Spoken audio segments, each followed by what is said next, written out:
Ladies and gentlemen, for this somber week, please join us for a moment of silence. Hey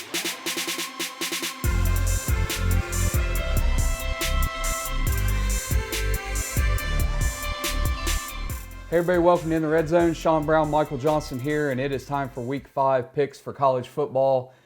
We thank you for joining us in a moment of silence. It has been kind of like funeral atmosphere around here. We literally... It's just water in here. I'm not drinking. Our picks, we need to bury last week. Yeah. Bury it and forget about it. We both went 4-10-1 on the week. I bet a lot of people lost money. 0-6 on the picks where we picked the same game. It was a crazy, crazy week. I mean, besides Georgia, Alabama, and Ohio State, there's a ton of parity this year. I mean, smaller schools getting better, and just the craziest. I mean, because I'm sure with it being a primetime game, a lot of people saw the outcome of the OU K-State game. Which was just insane. I mean, it was just Oklahoma couldn't do anything. Yeah. And then they would start marching down the field, and I don't know if it was. I mean, there were a lot of pre-snap penalties, but that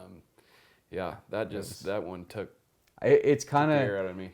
It's just becoming kind of the Big 12 is at wide open. I mean, Kansas leads the Big 12, and Oklahoma and Texas both losing their conference openers blew the. I mean, I thought that this morning blew the conference wide open. Yeah, Kansas leading it 4-0. Yeah. Or 5-0, I believe now. 4-0 or 5-0. I think that them and Duke came into it. They come in 4-0 or 5-0 or 4-0 or 3-0. 3-0. So they're 4-0 now. But anyway. Kansas kind of on a roll.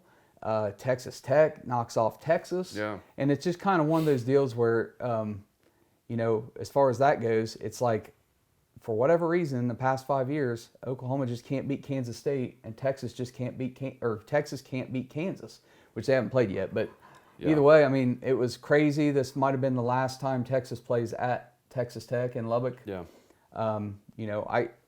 I predicted that one of the few I got right on the week. And then Arkansas hitting the upright, the kick at the end to try to win the game. Yeah. Texas A&M wins by 2.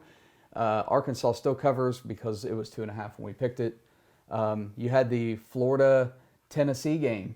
I mean, Tennessee was up by 11. They had it covered. Yeah. And they gave up that touchdown to Florida. Just all of a sudden found an offense somewhere at the end of the game. Yeah. And then they get the onside kick, which was incredible. Guy just... it was crazy. I mean, there was just so many crazy games and how they went. Ohio State took care of business against Wisconsin. That last touchdown that Wisconsin got, the 75-yard run, as the safety was coming up to make the play, they didn't really talk about it. Kirk Herbstreit and Chris Fowler didn't talk about it. But if you go back and watch that play, the official in the backfield got in his way. He had to go around him, and he missed the angle. And so they didn't really talk about that. They said he was late to react because he was a young kid. They had some subs in at the time. But if you go back and watch that, he was in a beeline, and he ended up having to go around the official. It slowed him down half a second, and that's all it took for Wisconsin's running back. So it was kind of like the officials aided. I'm not blaming the officials. He was where he's supposed to be. It was just an unfortunate deal. But that was kind of how they gave up that last touchdown. Okay, so briefly, let's talk about that first crazy game, Clemson against Wake Forest. I mean... Uiagalelei actually looked pretty good. I mean, he let's see. He threw for 371 yards.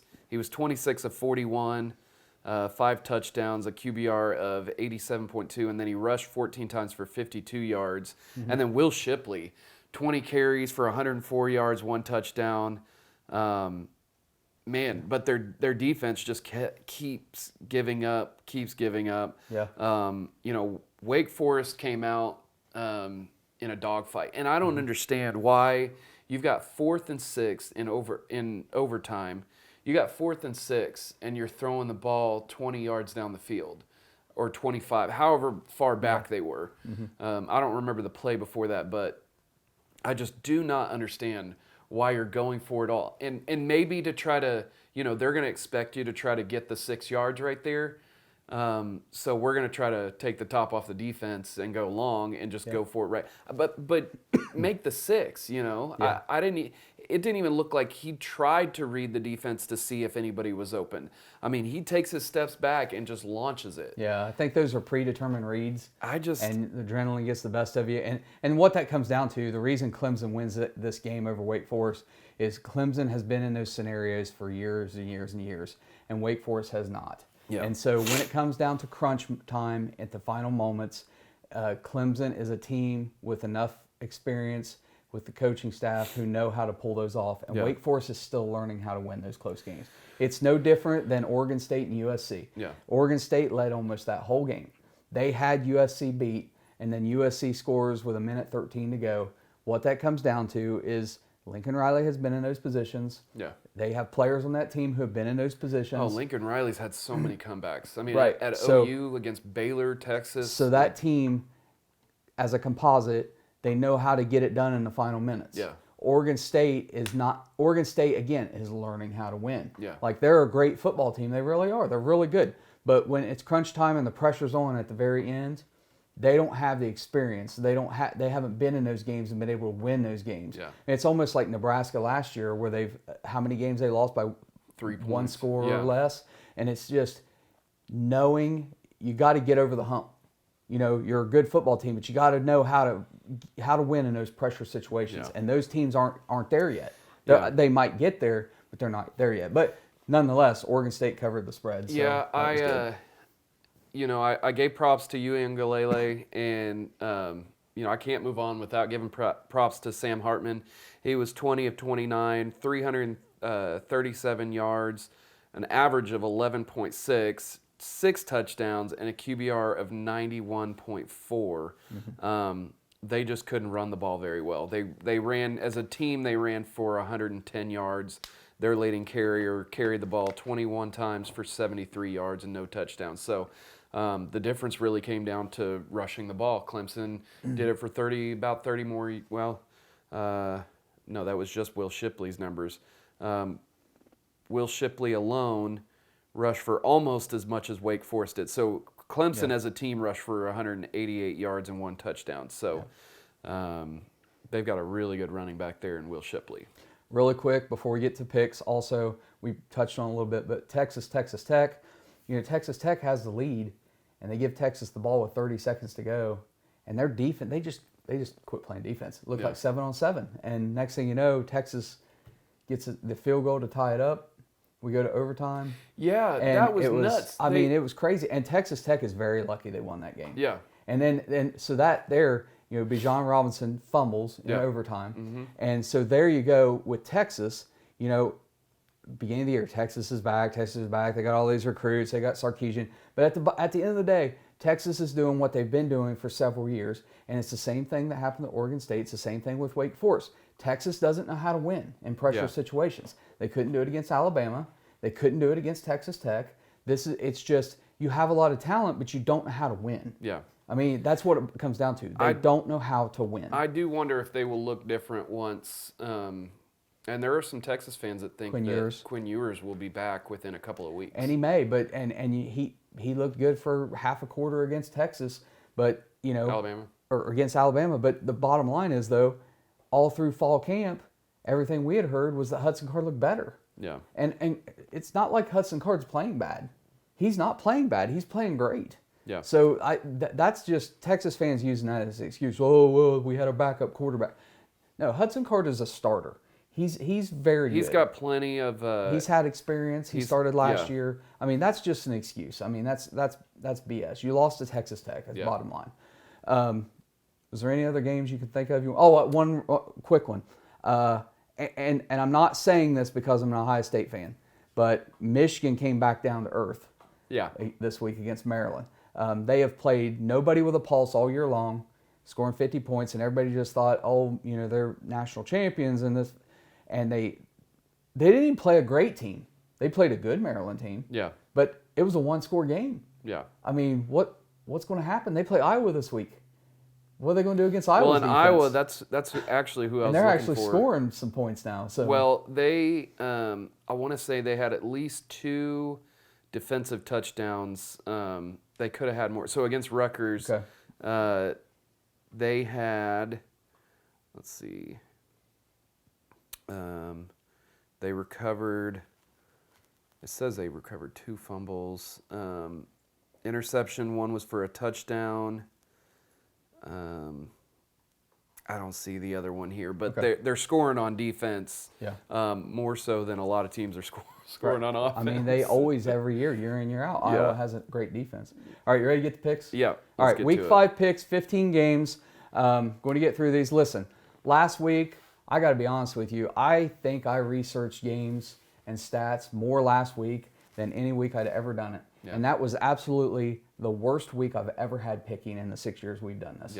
It was horrendous. I'm not doing it anymore. I said before, the eye test. You can't go based just off stats. Right, so. you can't. But I mean, it's just like, it's like the whole, like, looking at the stats when Washington State played Wisconsin. And I'm like, and I was going to pick Washington State, and then I didn't. And so, and I should have. So I'm going back to the eye test. Well, I'm not going to sit here these... and I'm not going to, if you guys watch this and you're like, well, you didn't really tell us anything. I'm not citing stats. I'm going on what I've seen from these teams, and I'm going to make picks because I do much better that way. And it's impossible to watch every single team. But, you know, we don't use computers. If you're new to us, we just, most of our picks are from just a gut feeling, what we think each team should be able to do. You know, stats do go into effect, but so does win-loss. So does, you know, I try to research, you know, what these teams do against the spread. If they're able to, you know, how well do they cover on the road? How well do they cover at home? You know, what kind of game did they have last week? What kind of game do they have coming up? So a lot of stuff goes into us just kind of trying to figure these out. And some weeks we'll have it like this. I think the lowest I'd ever had was getting 6 right. Well, so here's our season stat, because last week just dropped us big time. But for the season so far, because we're not going to be like other places and get a bunch wrong and then not tell you, we're going to own up to it. We were terrible last week. For the season, I am 30-31, 30-31-4. That's 49%. You're 29-32-4, 48%. Combined, where we picked the same games the same, 21-23-4, 48%. So we were at 55% last week. Last week just tanked us. We're below 50%. We got to get it back this week. So I'm ready. And here's the thing: nobody's paying us to do this, so we just do it for fun. So I hope you guys get some entertainment out of it. Last week's video, thank you very much, hit 10,000 views for the week. So boom, first one of the year to get over 10,000. We're getting close to 9,000 subscribers. So if you have not already, I forgot to mention at the beginning, subscribe to the channel, like the video, leave a comment. All right, now let's get to week 5. First game, Washington, 2.5-point favorite against UCLA. Washington is playing amazing. I think 3 out of their 4 games, they scored 45 points. The other one, they scored 32 against, I think, South Alabama. They won that game like 32-31. Washington scoring a ton of points. They look great. Michael Penix from Indiana, their quarterback. They are just kind of on a roll. Defense still kind of suspect. They're going to UCLA. UCLA, I believe, is 4-0. They've had an issue drawing attendance. I know some people say school wasn't in session yet, everything, but the Rose Bowl has been pretty empty for UCLA home games. Bottom line, I just think Washington is the better team. 2.5, it's less than a field goal. I'm taking Washington. And UCLA hasn't really, they haven't played anybody. No. They've played Colorado. They were at Colorado. They won 45-17. Colorado's not any good. They played South Alabama before that. Then they played Alabama State and Bowling Green. So, you know, in 3 of those games, they averaged 45 points a game.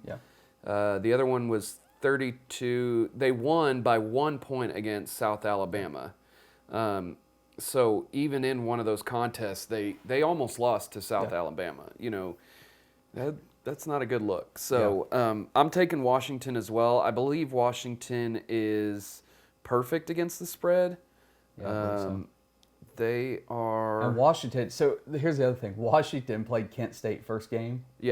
Kent State has played Washington, Oklahoma and Alabama, or Georgia. Georgia. Yes. Yeah, because Georgia Kent State, I think, scored 22 on them, Yep. and Georgia scored 39. I'm not saying Oklahoma's better than Georgia No. because they had a better. No, I'm just saying Kent State's really Kent State's good. really good. Yeah. So we got to give props to Kent State. Yeah. So we both have Washington in this one, right? Yes. Okay, I've let's got move Washington. on. Michigan is a 9.5-point favorite against Iowa.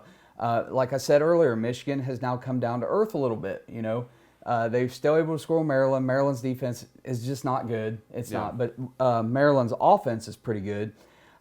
Here, it's can Michigan continue their offensive run against Iowa? Iowa, like you mentioned, Iowa's been getting defensive touchdowns. Yeah. I really think that Michigan does come out and win the game, but I got to take Iowa in 9.5. That's a big spread when you got a defense as good as Iowa's. Yeah, so I'm going to take Iowa. This is at Iowa. Yep. Let's see. Okay.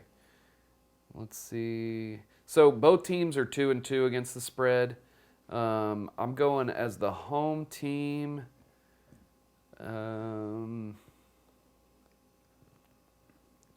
Iowa is down there. They're 1-2 at home against the spread. Michigan as the away team.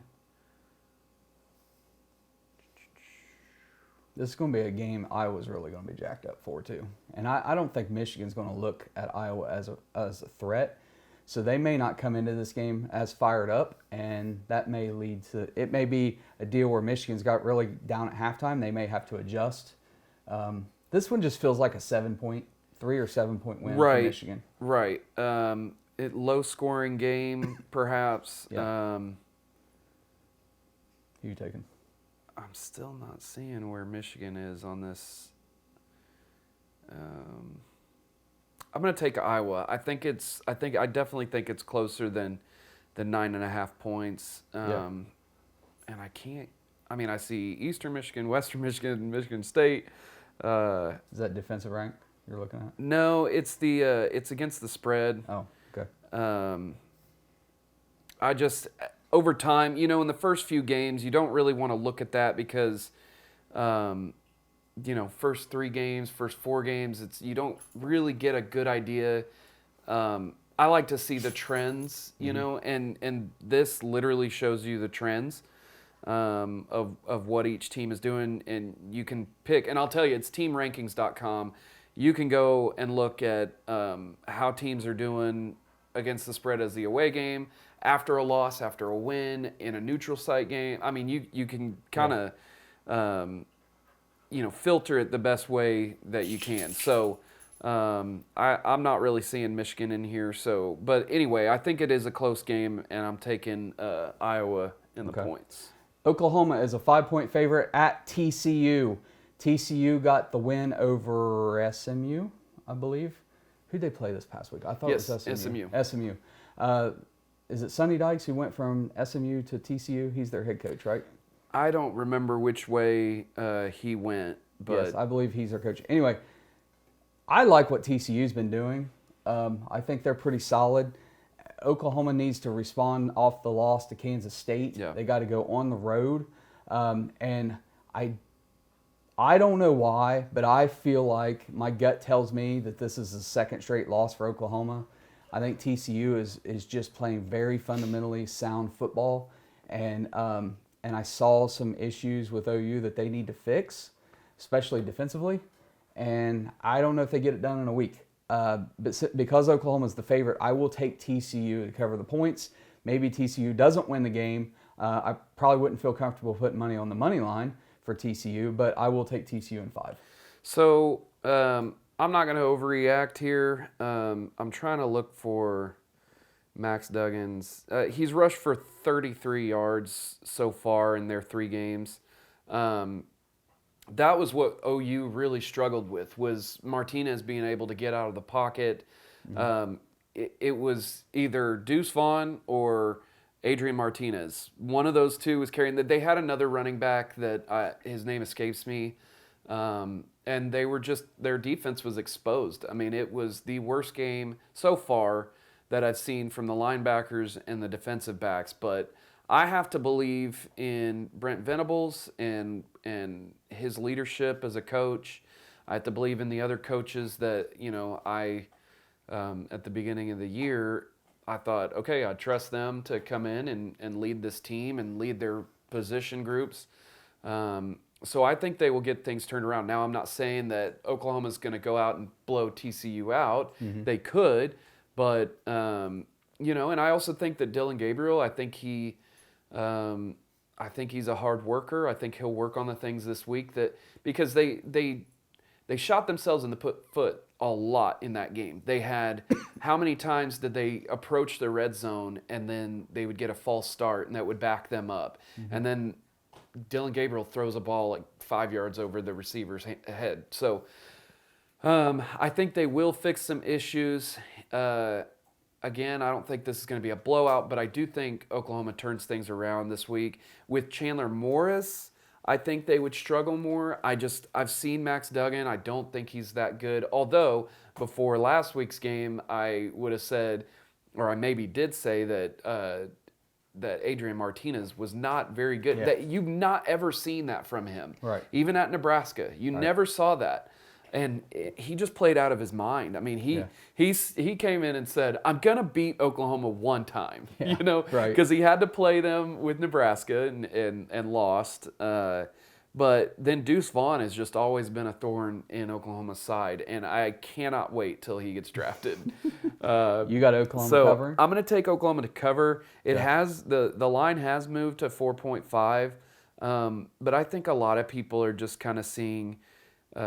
I don't know. I think that the AP overreacted by dropping them 12 points. Yeah. What team drops 12 points after a loss? And Kansas State moves into the top 25. So now this week, it may not be that at the end of the season, but this week, it's a ranked loss. So tell me why Texas loses to Alabama and jumps into the top 25. Yeah. They jump up 2 spots to 25, and Oklahoma drops 12. Like we were texting earlier. I'm not saying Kansas State is Alabama. I know, but ultimately, though, AP poll doesn't mean anything. Coaches poll doesn't mean anything. It's just something for people to talk about. Which is why when I put the games at the bottom of the screen, I don't put the rankings on there because until it's the playoff committee, it doesn't matter. It just doesn't matter. So I'm saying all that to say, I think these opening lines, I think Vegas might be kind of overreacting a little bit. I think that the AP, that's in relation to that. I think that's just a little bit overreacting because Kansas State has always been really good against Oklahoma. But if you're betting though, so most of these spreads are based on the polls and the FPI. And if you know a team is way overranked, that's the way you can make some money, easy money on a bet, especially opening lines. And I know I had somebody message me on Thursday or Friday, because Baylor was a 1-point favorite, and then by Friday Iowa State was a 2.5-point favorite. We betted on Baylor being a favorite, and he's like, "Where are you finding that at?" Well, it's Sunday when we do this show. We post it Monday morning. Yeah. By Friday, who knows? The lines are going to be a lot different. Yeah. They're going to change a little bit just from what we're locking them into when this video gets posted. So it's going to change constantly. I could see Oklahoma having a really, really tough week when it comes to practice. They got out physicaled by Kansas State. I don't see that being a problem for TCU. Chris Kleiman, comes from North Dakota State. He won 4 national championships at the D2 level. With North Dakota State. He's a crazy good head coach, and he's going to get plugged. I think both Kansas and Kansas State, those coaches may not be there very long. Lance Leopold from Kansas and Chris Kleiman from Kansas State, they're going to get plugged. But I'll just say this, and then we got to move on to the next game. But here's the thing. Schools who may be in the market for a coach like Nebraska need to be very careful about going and getting the coach who had one good season. Because Mel Tucker at Michigan State had one great year and got a 10-year mega deal, and I don't know if that's going to work out for Michigan State. The same thing with you have one great year. That's not enough. I think you got to have a coach who is showing that they are consistently doing it year after year. Yep. So I don't know. I would be hesitant to want to go get them after 1 year at Kansas or 1 year at Kansas I'm not saying Lance Leopold right now from Kansas. I mean, this is one good year, but Chris Kleiman, just imagine what he could do with, top-ranked players. I mean, the guy, I don't really remember an egregious call against Kansas State, where the refs were throwing laundry on the ground. Like, I don't remember that many penalties against Kansas State. And that just goes to show how good and disciplined of a coach that Chris Kleiman is. And maybe he's a company man that just stays at one university for a long time and doesn't really care about making big bucks somewhere else. All right, let's move on. Yep. Next one, Kentucky's at Ole Miss. Ole Miss is a 4-point favorite. Initially, I wanted to take Kentucky in this because they're playing so good and I want them to be good. Mm-hmm. It's just a team you want to root for because they're never usually in contention in the SEC. Yeah. Ole Miss, I think they beat Tulsa by 7. They kind of struggle with Tulsa. Although Tulsa, and laugh at me all you want, but Tulsa year in, year out has a good defense. Yeah. Year in and year out. And that, I think, was a one-score game, the final there. So because of that, I want to jump on the Ole Miss bandwagon, or the Kentucky bandwagon. I want to take Kentucky. Yeah. But Kentucky is now traveling on the road to Ole Miss. Ole Miss is still a good football team. I don't think the close game with Tulsa, I got to look past that. And it's only 4 points, and I really think Ole Miss does win the game at home.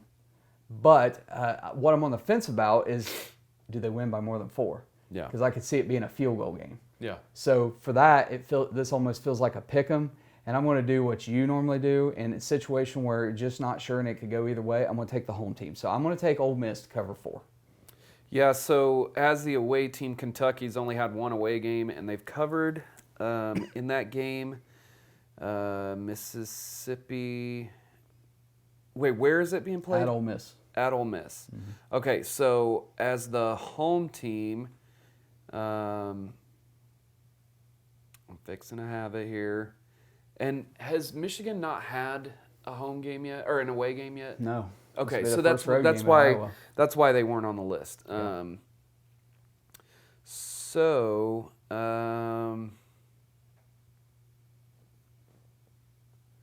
Mississippi at home. I'm not really seeing them anywhere. 1-2 against the spread when playing at home. So both teams 4-0. I've heard Jackson Dart looks pretty good, but although he's thrown for 697 yards, 5 touchdowns, 2 interceptions, and then Will Levis, 1,185 yards, 10 touchdowns, 4 interceptions. Ole Miss has been able to run the ball. They're pretty balanced. And Kentucky's rushing 81 yards a game compared to Ole Miss 280 yards a game. That's pretty good. Ole Miss has given up a little bit more total on the defensive side, but Kentucky's given up more points. Man. It's one you're on the fence, isn't it? I'm going to take the more balanced looking offense here. Mm-hmm. I'm going to take the more balanced offense, and Ole Miss is scoring more. They've played Tulsa, Georgia Tech. I mean, they shut out Georgia Tech after we picked Georgia Tech. Right. 42-0. Central Arkansas, Troy. So, this will be, their first big test. Kentucky's played Florida already, and that's really been their at Florida, and they won that one 26-16. And what was the spread? We 4. had this 4. Oh, man. I'm saying close game. Let's go Kentucky. Okay. Picking Kentucky to keep it like a 2-point game here. Okay. Next one, Texas Tech is at Kansas State. Both teams coming off very impressive upset wins. Kansas State is an 8-point favorite, and I'm a little bit on the fence with this one. Yeah. I think Kansas State looked good. I think they're 3-1. They look good against Oklahoma, but you got to think letdown, which could be the case for both teams. So who has the bigger letdown and who's more prepared to play? I liked what Texas Tech was able to do against Texas defensively, and I think that is a similar matchup with Kansas State.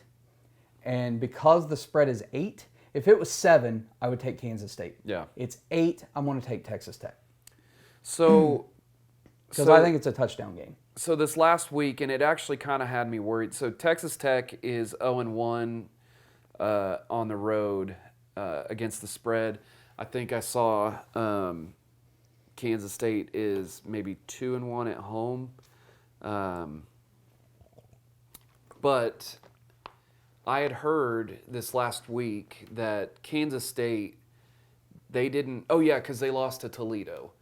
That's why they didn't cover. So I had heard that their week going against Toledo, all they did was work on OU. So the last 2 weeks, all they did was work on the OU game, which could be why they weren't prepared for Toledo, which that makes sense. I would think that Chris Kleiman won't make that mistake, again, and let his team have a letdown. You could say it either way. You could say letdown, or you could say confidence booster, So either way, you could go with that. Well, the winner stays in first place in that Big 12, at least tie for first place. No, Kansas will stay because they've got a perfect record. Unless they lose next week. Unless they lose, sure. Yeah. But conference record, they would still be tied if both teams won, undefeated in the conference. I really want to take Kansas State. They're going back home. Their crowd is going to be fired up. They got, it's not a big crowd. I think their stadium holds like 55,000. So you take Kansas State? I think I'm going to take Kansas State. They just, they were really, really able to rush the ball well. Although Texas Tech's only giving up 99 yards per game, and they gave up, let's see what they gave up against Bijan Robinson. They gave up 149 yards. Robinson went for 101 yards, 2 touchdowns.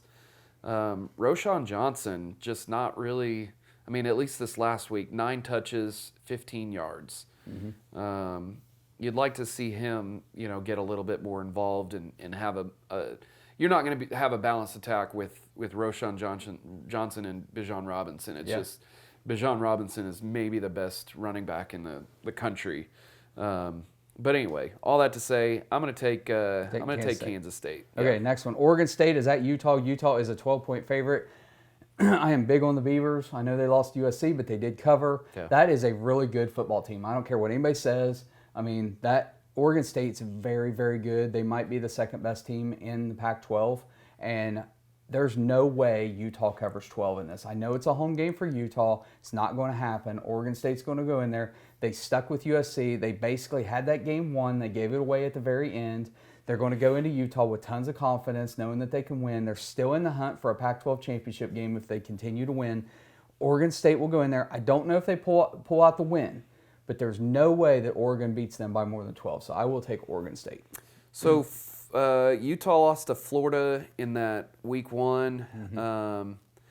And then they beat Southern Utah 73-7. Then they beat San Diego State 35-7.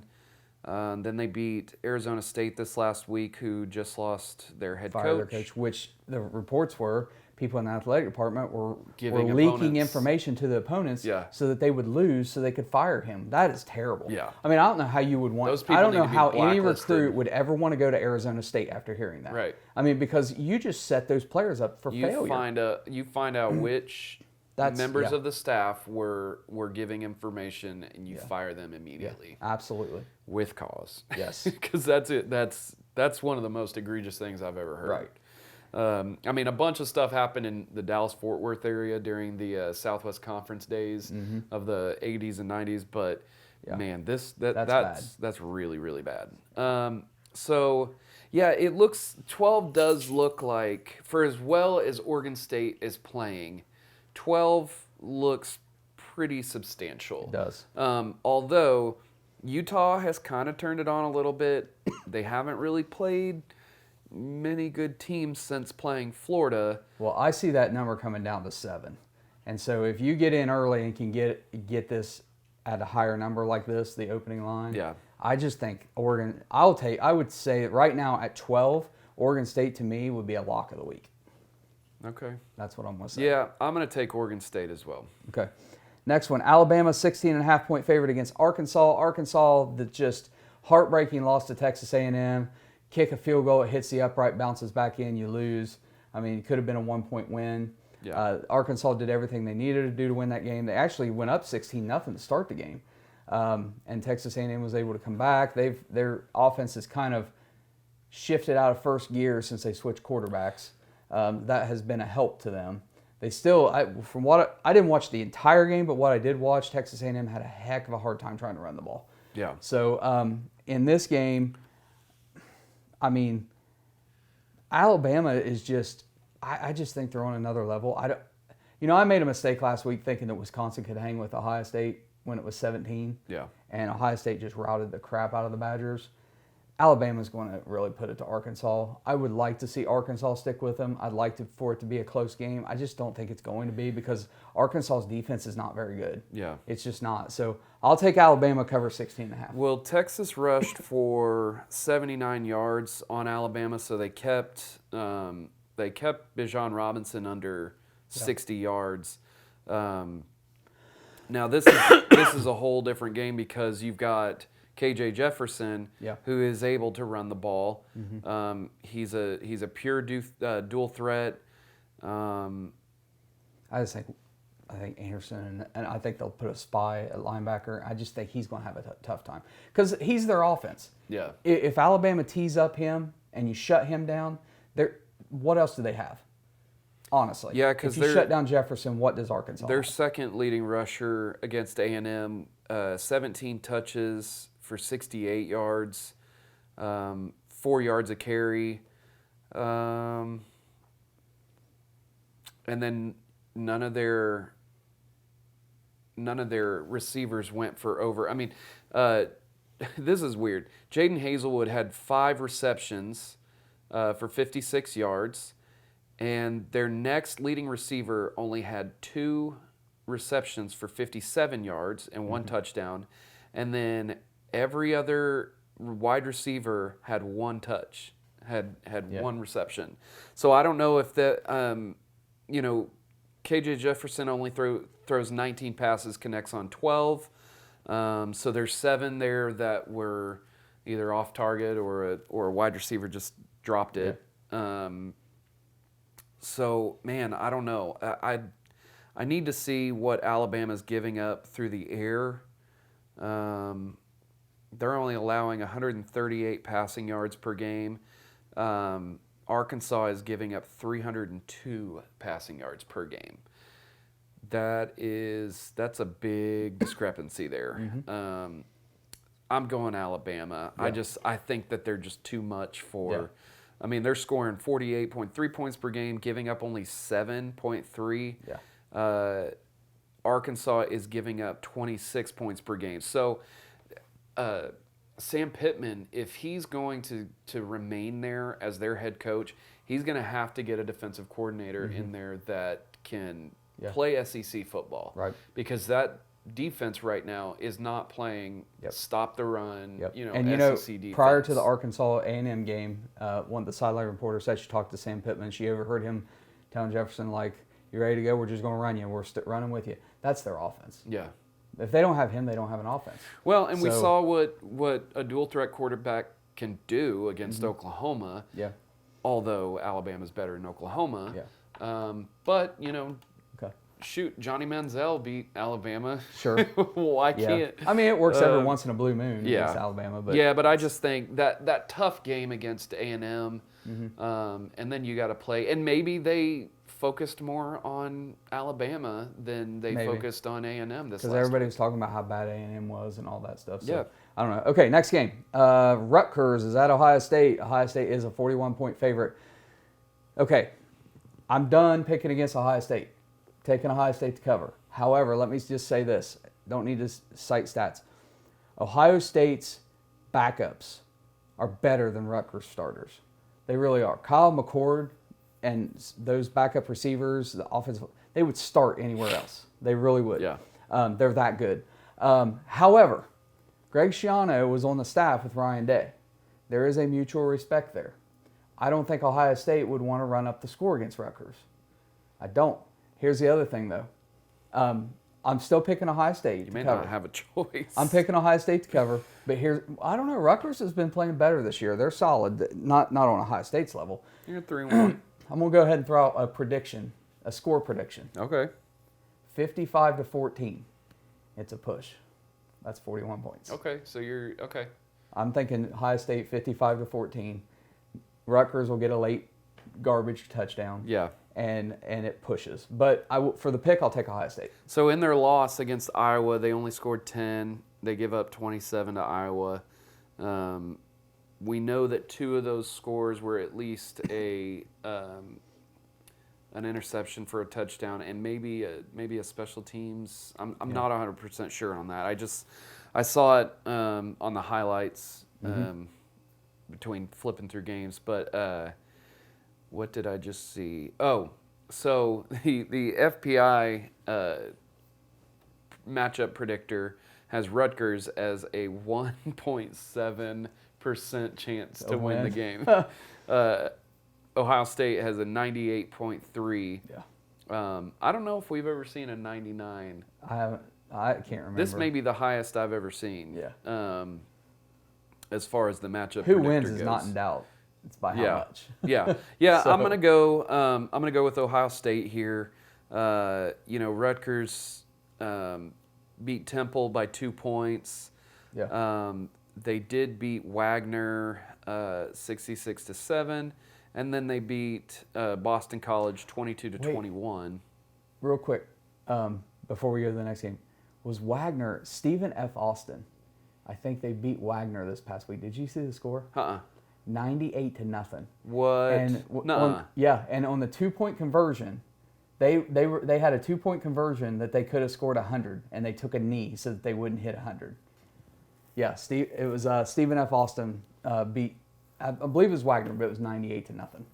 Well, no. This says St. Francis, PA 27-7. Oh, okay, it wasn't Wagner. Okay, they played an NAIA school Okay. and beat them 98-0.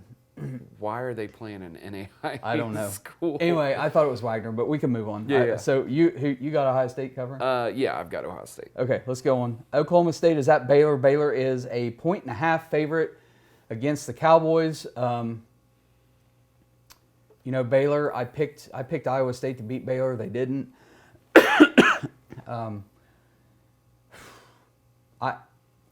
I don't like picking against Oklahoma State. But I think Baylor wins the game. I do, and it's a home game for Baylor. It's at Baylor. The crowd there at Baylor. I love the way that their stadium looks. Mm-hmm. It's newish. It's I think not even 10 years old yet, and it's a cool little area that. Do you remember the last time College Game Day was in Waco? Against OU? McAfee. No, McAfee, the guy has the podcast and Pat McAfee. Yeah, he jumped off of the top of that houseboat into the pond in a full suit. Oh yeah, Do you remember that? Yeah, that was the last time I think Game Day was there. But I don't know. I got Baylor winning and covering on the Brazos River. Man, I don't know.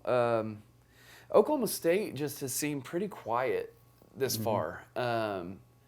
I mean, even, we're in Oklahoma. We're in Big 12 country. Yeah. You're not really hearing, and maybe it's just because they're doing what they need to do. Their offense looks better than last year, but their defense is not near as good as last year. And that's been noticeable to me. They're giving up 22.7 points per game, scoring 51. Yeah. They haven't really played anyone. I mean, they did schedule and beat Arizona State. This last week they played Arkansas Pine Bluff and beat them 63-7. Central Michigan, of course, that was week 1, and they struggled with Central Michigan. That was a kind of a weird game, but I did get to watch Baylor against Iowa State a little bit, and Baylor is kind of since that loss to BYU, they've kind of turn things around a little bit. Right. And Dave Aranda, the Big 12's got some really good coaches. I mean, that are just kind of strengthening their teams and making them physical. I mean, the Big 12 5 years ago was not a physical league. Yeah. And so when you try to change a trend, you go one certain way, and teams are starting to get more and more physical.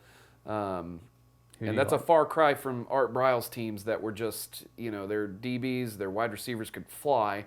With a 1.5 point spread, I'll take Baylor for the home team. If this was at Stillwater, I would take Oklahoma State if it was at Stillwater. What time is the game at, too? I believe it's a later game. It might be 6 o'clock. 2:30. 2:30. Okay. So not too crazy. Yeah. I'm gonna go with Baylor. Wake Forest is at Florida State. Florida State is a 4-point favorite. How about Florida State? Florida State, yes. And then you have Wake coming off that just meltdown to Clemson in overtime. Going to be tough. You got to go on the road to Florida State. There were a couple different times in that game where you felt like Wake Forest is going to win this one. Right. Yep. And then they just allowed Clemson just to march down the field. Right. Just like Texas Tech did against Texas, just allowed them. I don't get why you don't get aggressive on that. I know you don't want to give up any big plays, but get aggressive. They're dinking and dunking down the field. It's the saying way back. I remember the first time I started hearing it was in the 80s with the Cleveland Browns, with the Bernie Kosar era, is they'd always be up on a team and they'd go into prevent defense and they'd lose games. Well, no, I'm saying Texas has the ability to tie it up with this drive. Texas Tech isn't up real big. They if they score and then get a 2-point for conversion. Right, but it was the same. They weren't Texas Tech was not in a prevent defense, but they were playing so far off. It was zone. They're giving 25 yards off of the and you just give them huge chunks, and it was just easy for Texas just to move down. And what I'm saying is, when you go into those kind of defenses, all it does is prevent you from winning. That's been right. That's You're been the rushing saying. 3 and then dropping 8. Do what has been working the entire game. Yeah. Stop. Don't drop 25 yards off the wide receiver. Or do that for 2 plays. It's crazy. Do that for 1 or 2 plays, and they think you're doing that, and then send a corner blitz or something. You know, man, it's frustrating. I mean, Texas to see. did not have any timeouts. What they should have done, if you want to play off, is you completely load the sidelines and you give them the ball in the middle of the field and you tackle them, and then they can't get up there and do anything. Yeah. But they were giving the sidelines. Yeah. They're giving 25 yards on the sidelines. Yeah. I mean, it was horrible defensive play calling. Yeah. Horrible. Okay, so anyway, where were we at? So you got Baylor, I got Baylor, right? Yeah, we're on Wake Forest. That's right. And Florida State. I'm man, this is tough. I don't think Florida State is as good as Clemson. I just don't. I'm going to take Wake Forest. I would be careful using transitive properties here. I know, but it just, it's not like Wake played an outstanding game against Clemson and has stunk the rest of the year. They've been good all year consistently. Yeah, Florida State has a running back that has already gone for 350 yards in their 4 games, 3 touchdowns. I mean, Florida State's big win is LSU, first game of the year. Yeah. That's their big win. They haven't played anybody else. And Wake Forest did have to grind that out. So they're testing their season at this point in the season. Yeah, and Sam Hartman, he's playing pretty good. Florida State's only given up 165.8 yards through the air. Wake Forest is giving up 236.8 yards through the air. It looks like Florida's defense, just on paper, looks like is doing better than Wake Forest, which Wake Forest we'd already known. We said it last week. Their defense is not very good. Yeah. I'm going to take Florida State. Okay. Moving right along. Iowa State is a 3-point favorite at Kansas. Give me Kansas. They're the underdogs. I'm going to stick with Kansas until they lose. I think that I think they're for real. I was impressed with how they played Duke. I think they keep the ball rolling at least another week. You think Iowa State loses 2 in a row here? I think they do. Yep. Yeah, man, Jaden Daniels is off the charts. He's another kid who's he's leading the team in rushing. Yeah. He's playing really good, but So Iowa State has Xavier Hutchinson, who's already gone for 403 yards on 36 receptions, 5 touchdowns.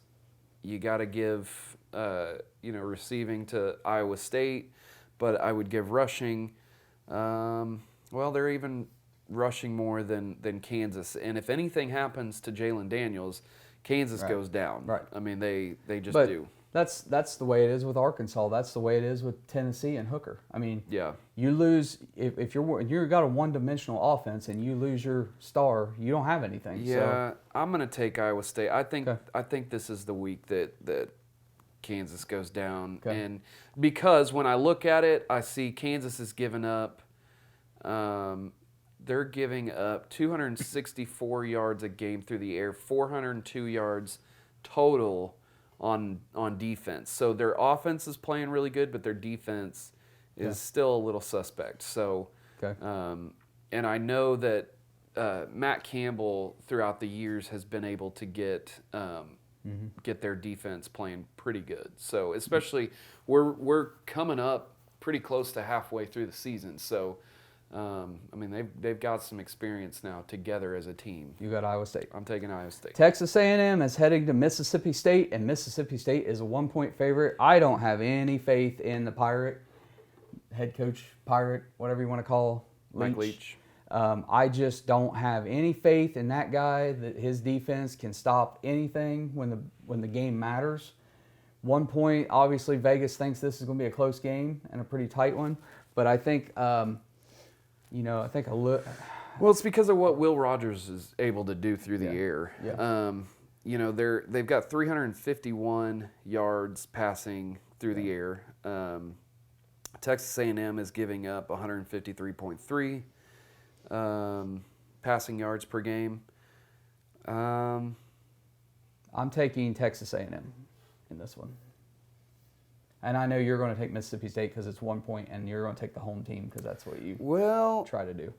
But I'm not a believer in Texas A&M at all because they honestly lost that game. It was a doink kick that caused Arkansas to lose. They had to claw their way back. They did in this last game. They're playing better with that other quarterback. They showed some resiliency. Mm-hmm.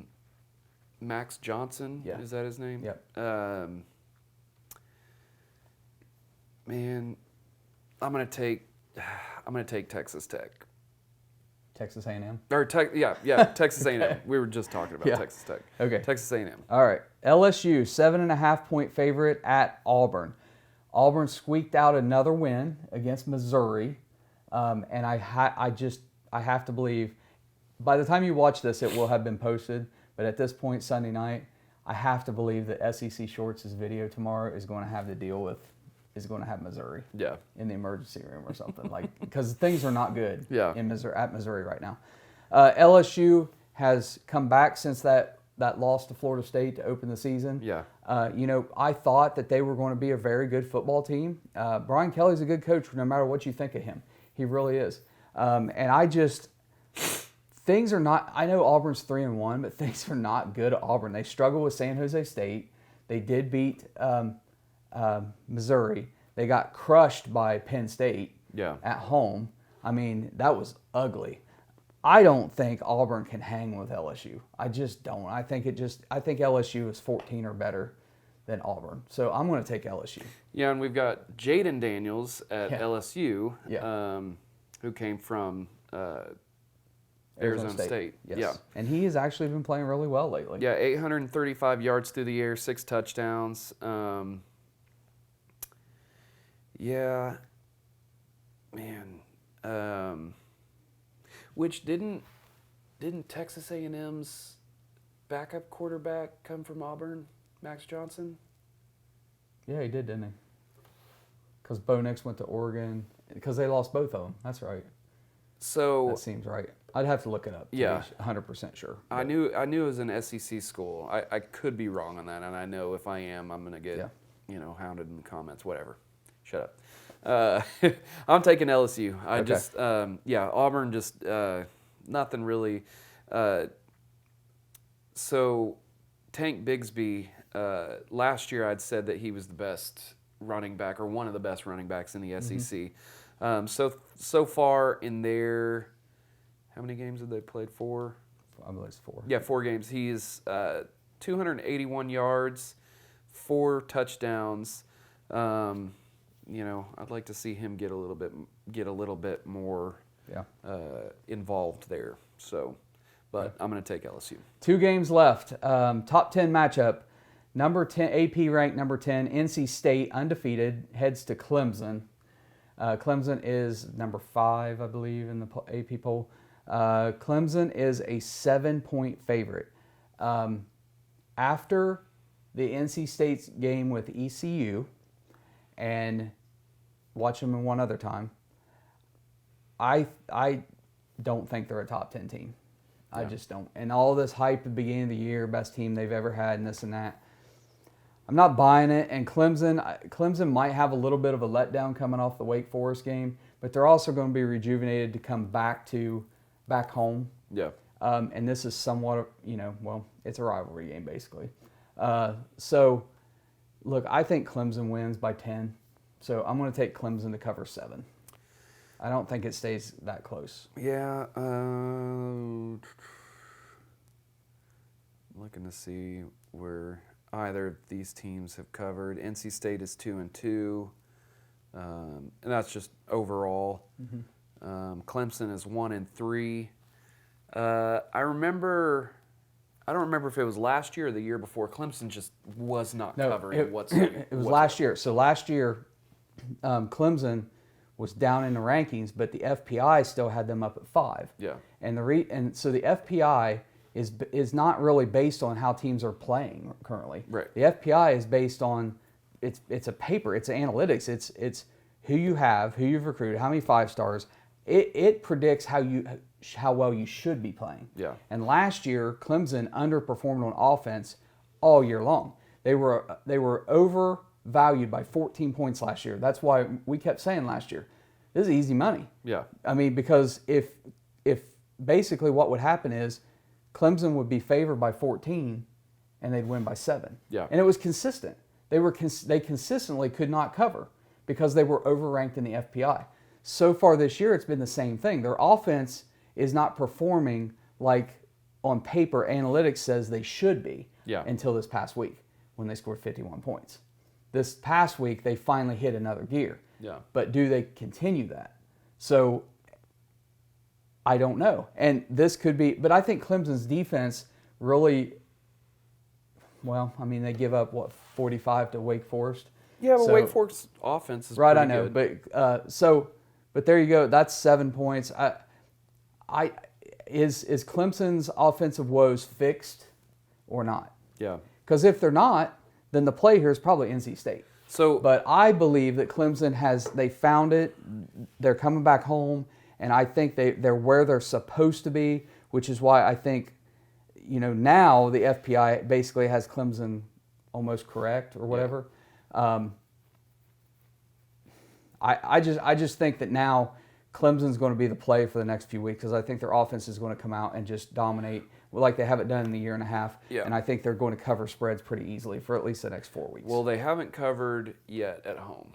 So they're 0-2 at home against the spread. Right, because their offense has not performed like it's supposed to. But this is a 7-point spread. Mm-hmm. It's not like a crazy spread that they're just not going to be able to cover. And Leary, the quarterback for NC State, makes mistakes if you pressure him, and Clemson is going to pressure the crap out of him. Yeah, I'm going to take Clemson. Now, Leary only has 2 interceptions. Mm-hmm. When I say makes mistakes, I'm not saying but he hurries passes. Right. You can get them in third and long situations. You can pressure him, and he has to throw the ball away. Yeah. It's as good as a turnover. I mean, if you force a 4th down punt because it's 4th and long, it's as good as a turnover. So yeah, Clemson is giving up more on defense than NC State currently, but NC State has played UConn, who doesn't have a pulse. They played Texas Tech, ECU. They played Charleston Southern, ECU.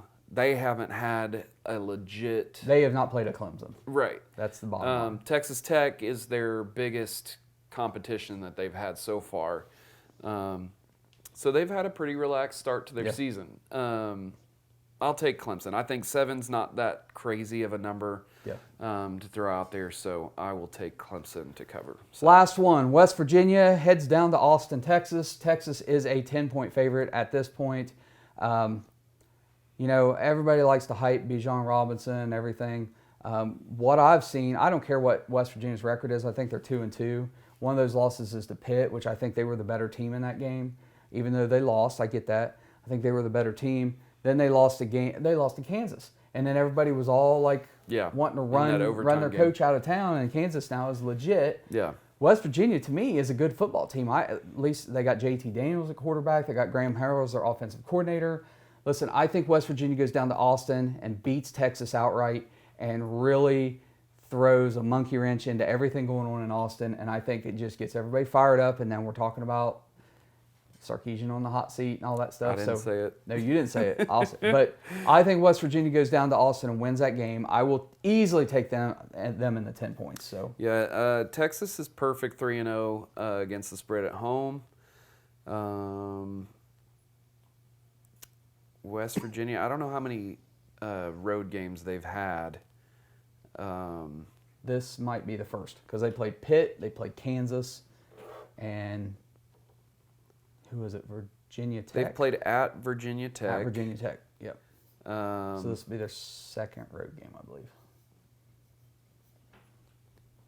And they played at Pitt, yeah. So backyard. You can get kind of a good idea, when the games are spread out like that. I'm not going to spend a whole lot of time trying to look for it, but I'm going to take Texas. I don't see what was the 10? Yeah, I think they're 10 points better than West Virginia at least. And that loss to Texas Tech, I just think, we're going to see exactly what Texas is because last year when they started losing, they didn't stop losing.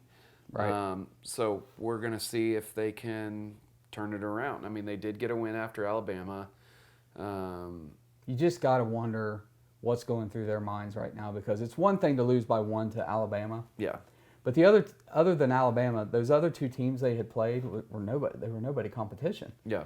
And then you go into your first Big 12 game against Texas Tech, which is a team you should easily have beat, and you lose. Yeah. And your Heisman Trophy star, Bijan Robinson, fumbles the ball to lose the game. Yeah. So now you come back home, and I know it's a home game, but now you're 2-2, and it's everybody had you hyped up at the beginning of the year. This is a team that can go to the playoffs. This is one of the few teams that can knock out Alabama and Georgia. All that hype, all that media attention, all this. Texas is this, and Texas. It's every year. Yeah. And now, what is it? We're in week 5, and we're right where Texas is every single year at week 5. Yeah. And West Virginia's given up less than 100 yards per game on the ground running the ball. They have a great defensive line. They really do. So, yeah, I did not from the get-go buy into all the Texas hype. I just didn't buy it. I did see West Virginia is 2-0 against the spread as the away team. So that doesn't really help you a whole lot. Because both teams are perfect in this scenario, covering. So you're taking Texas. I will take Texas, yeah. Okay. That's it. That's our picks for week 5. Always subscribe to the channel if you haven't subscribed. Hit the like, leave a comment, check us out on social media. And we got to do better than last week. So on to week 6. You guys enjoy the week. We hope you guys win some money. Have a great week.